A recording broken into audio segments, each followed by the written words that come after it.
জ্যেষ্ঠ। সুতরাং পরীক্ষা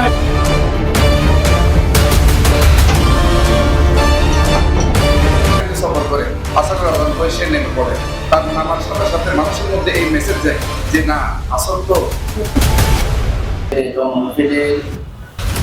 ইন্টার পাস করার পর ও একটু আগে শিক্ষক মন্ডলীও বলে গেছে জীবনের একটি টার্নিং পয়েন্ট। পরীক্ষার রেজাল্টের উপর নির্ভর করবে আমি কোন দিকে ধাবিত হব। আমি কি ইঞ্জিনিয়ারিং এ যাব, না আলেম হব, না ডাক্তার হব, না বিসিএস ক্যাডার হব।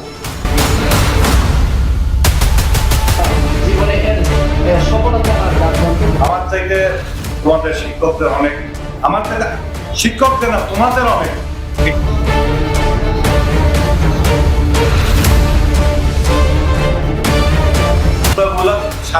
সাধারণ মানুষের অর্থ জানে।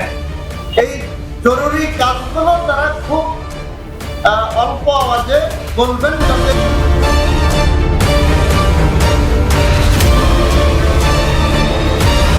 লেখায় ডিস্টার্ব হয় এবং তাদের যে মনোমানসিকতা এটা ভিন্ন দিকে ডাইভার্ট। যোগ্যতা অনুযায়ী আল্লাহ যেভাবে পরীক্ষার জন্য প্রস্তুতি গ্রহণ করেছে, লেখাপড়া করেছে, আল্লাহ তাদের মান অনুযায়ী যোগ্যতা অনুযায়ী তারা যাতে কাঙ্ক্ষিত ফলাফল অর্জন করতে পারে তৌফিক দান করো। তাদের যারা